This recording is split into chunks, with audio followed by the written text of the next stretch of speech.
सीतां सुरनुतां वेद्यामभीतिप्रदाम् इन्द्रामभगिनं सुनीममलिकां हारं च चन्द्रोज्ज्वलाम् कैकेयीमतिवैदिकं सुरहितां रामानुकूलायितां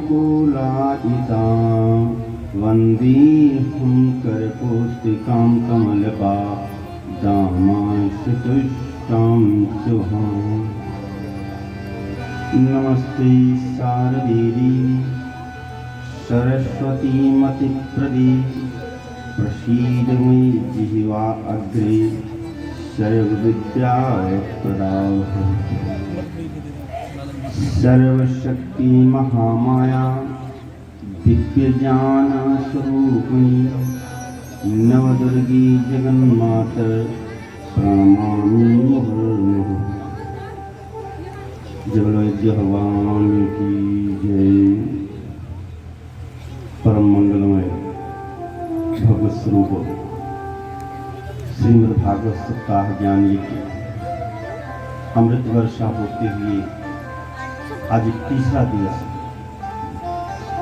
और तीसरे दिवस पर जो भगवत कृपा प्राप्त व्यक्ति हैं वो समुपस्थित हुए, क्योंकि जैसा हमने प्रथम दिवस ही बताया कि कथा में वही पहुंच सकते हैं जिसकी की पाप भस्म हो गए। जब पाप भस्म हो जाते हैं तब व्यक्ति जो है कथा में जाता है। अब पाप नहीं भस्म होते हैं तो टहलता है कि वो कथा में नहीं पहुंच सकता है। तो आप सब वास्तव में देव स्वरूप हैं, क्योंकि कथा सुनने के लिए सबसे पहले देवता ही आते हैं। सबसे पहले हनुमान जी, उसके बाद 33 करोड़ देवता आते हैं। अब कहिए कि महाराज जी हमने तो देखा नहीं, तो देखने के लिए हमारी आंखों में वो तपस्या नहीं है कि हम देख पाएं। अगर हमारी आंखों में वो तपस्या आ जाएगी तो देखेंगे कि एक एक चावल पर बैठे हैं, एक एक पत्ते पर बैठे हैं। क्योंकि सबसे अधिक पुण्य जो है कथा श्रवण करने पर प्राप्त होता है। तो देवता लोग अवश्य आते हैं, मनुष्य चाहे विलंब कर ले। और लिखा गया है कि जब व्यक्ति तैयारी करता है कि हमको कथा श्रवण करने जाना है, अगर 2 बजे से मन में ठान लिया कि हमको तैयारी करना है, कथा सुनने जाना है, तो 2 बजे से ही वो काल जो है बोय का काल हो गया। तभी से सत्संग प्रारंभ हो गया, क्योंकि जब मन में नाम स्मरण हुआ तब से वो पुण्य काल प्रारंभ हुआ। आइए 2 बार भगवान नाम का उच्चारण करते हैं। और भगवान नाम के उच्चारण में यह है कि जिस हाल में रहें, जैसे रहें, प्रभु का नाम अवश्य स्मरण करते रहें, तभी कल्याण होगा। कि जिस देश में जिस वेश में परिवेश में रहो, राधा रमण राधा रमण राधा रमण कहो। जिस देश में जिस वेश में परिवेश में रहो, राधा रमण राधा रमण राधा रमण कहो।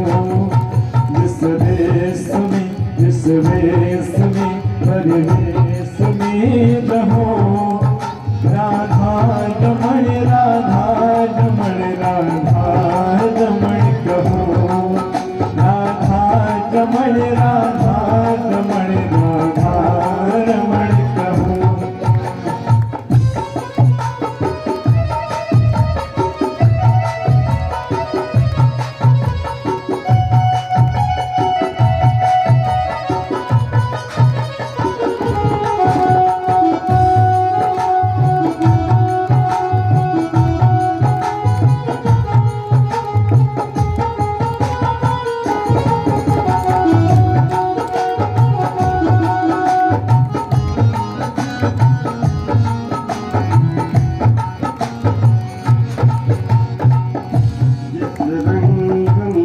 जिस ढंग में जिस रंग में रहो, जिस रंग में जिस ढंग में जिस संग में रहो, राधा रमण राधा रमण राधा रमण कहो, राधा रमण राधा रमण राधा रमण कहो।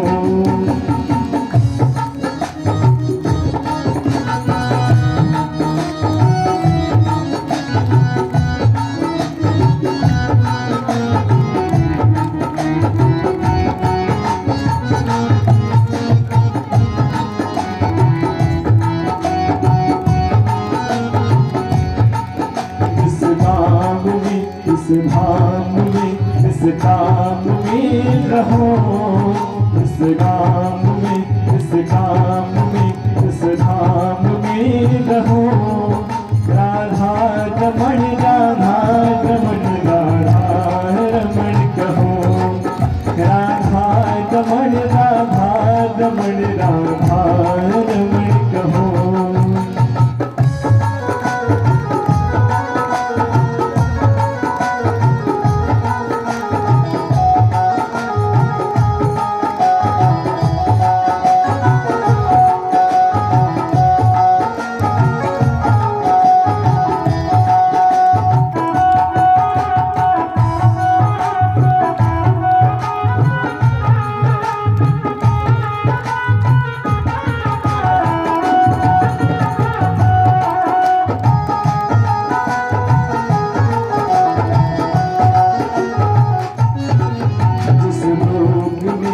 भोग में जिस योग में रहो, जिस रोग में जिस भोग में जिस योग में रहो, राधा रमण राधा रमण राधा रमण कहो, राधा रमण राधा रमण राधा रमण कहो। जिस देश में हर देश में रहो, जिस देश में हर देश में रहो, राधा रमण राधा रमण राधा रमण कहो, राधा रमण राधा रमण राधा रमण कहो, राधा रमण राधा रमण राधा रमण कहो, राधा रमण राधा रमण राधा रमण कहो।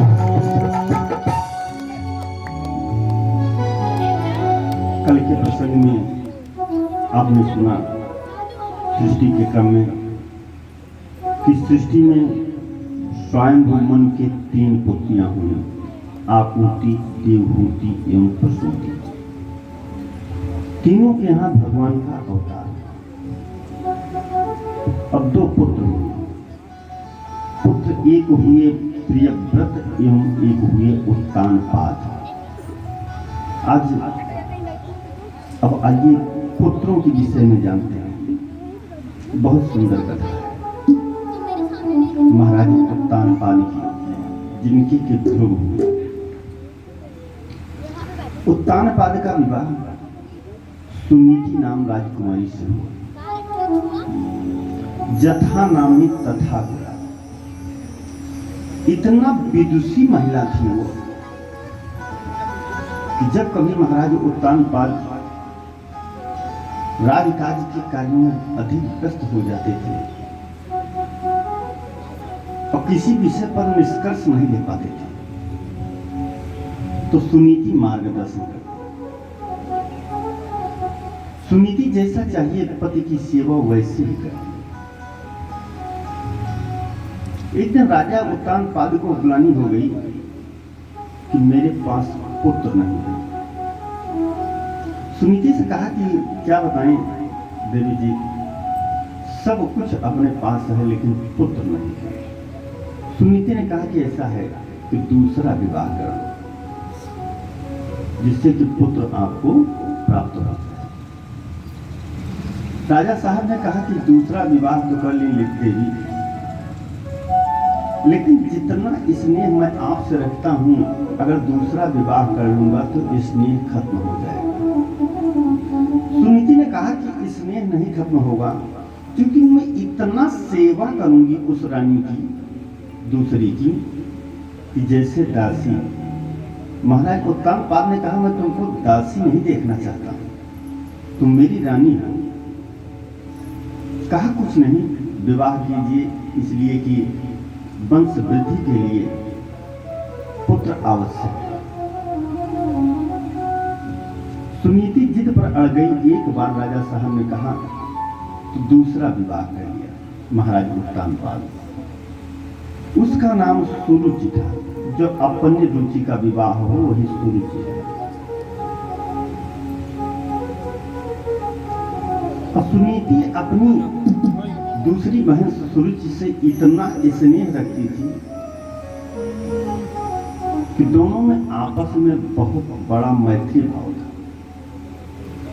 एक दिन